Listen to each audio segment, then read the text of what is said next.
Cook top clean ചെയ്യുന്ന ഒരു video ചെയ്യുമോ എന്ന് എനിക്കൊരു റിക്വസ്റ്റ് വന്നിട്ടുണ്ടായിരുന്നു. അപ്പോൾ ഡ്യൂട്ടിക്ക് മുമ്പേ ഫുഡൊക്കെ കുറേ ഉണ്ടാക്കി കുക്ക് ടോപ്പ് ആകെ നല്ല അലങ്കോലമായിട്ട് കിടക്കുക.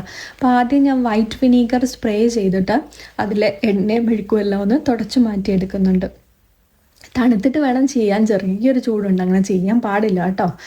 അത് കഴിഞ്ഞിട്ട് ഞാൻ കുക്ക് ടോപ്പിൻ്റെ ക്ലീനിങ് സ്പ്രേ ഒന്ന് സ്പ്രേ ചെയ്തിട്ട് ഒരു അരമണിക്കൂർ ലീവ് ചെയ്യുന്നുണ്ട്.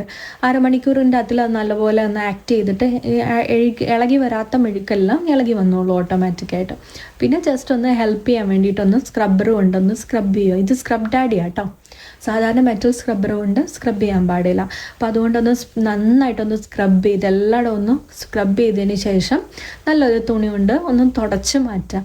അപ്പോൾ തന്നെ നല്ലതായിട്ട് എല്ലാ മെഴുക്കും എല്ലാം എന്താ പറയുന്നത് തിളച്ച് തൂവിയതും പറ്റിപ്പിടിച്ചതും ഒട്ടിപ്പിടിച്ചതും എല്ലാം പോകുവേ, നല്ലതായിട്ട് ക്ലീൻ ആവും. ഇത് നല്ലൊരു എഫക്റ്റീവായിട്ടുള്ളൊരു ക്ലീനിങ് സൊല്യൂഷനാണ് ഈ കുക്ക് ടോപ്പ് ക്ലീൻ ചെയ്യാനായിട്ട്. പക്ഷേ ഇവിടെ കൊണ്ടും തീർന്നില്ല കേട്ടോ, ഇനി നമുക്ക് ഒരു പോളിഷും കൂടെ ചെയ്യാനുണ്ട്. അപ്പോൾ കുക്ക് ടോപ്പിൻ്റെ ഒരു പോളിഷ് സ്പ്രേ ഉണ്ട്.